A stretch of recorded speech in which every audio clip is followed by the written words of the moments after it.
मृत साया। गांव के किनारे बसी एक पुरानी हवेली के बारे में गांव वालों में कई कहानियां मशहूर थी। कहते हैं कि उस हवेली में एक मृत साया रहता है जो रात को निकलता है।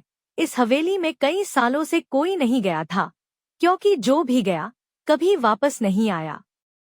एक दिन गांव में रहने वाला एक युवक राजेश ने इस हवेली की सच्चाई जानने का फैसला किया। उसने अपने दोस्तों के साथ योजना बनाई और रात को हवेली में जाने का तय किया। रात का समय था और चांदनी रात में हवेली भूतिया लग रही थी।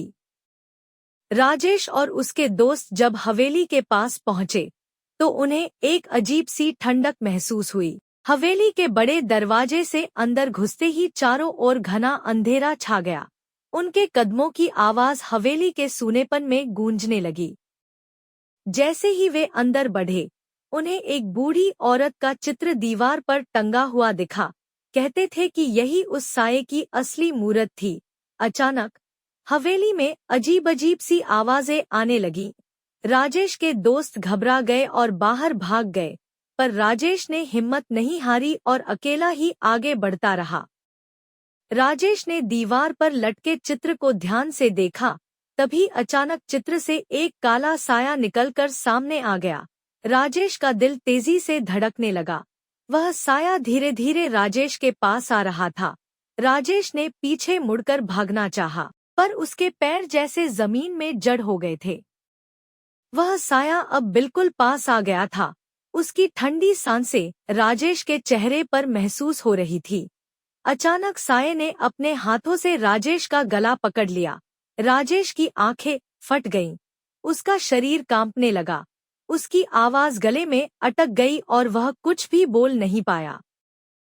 सुबह होने पर गांव वाले जब राजेश के दोस्तों से उसके गायब होने की बात सुनी तो वे सभी लोग हवेली की ओर भागे।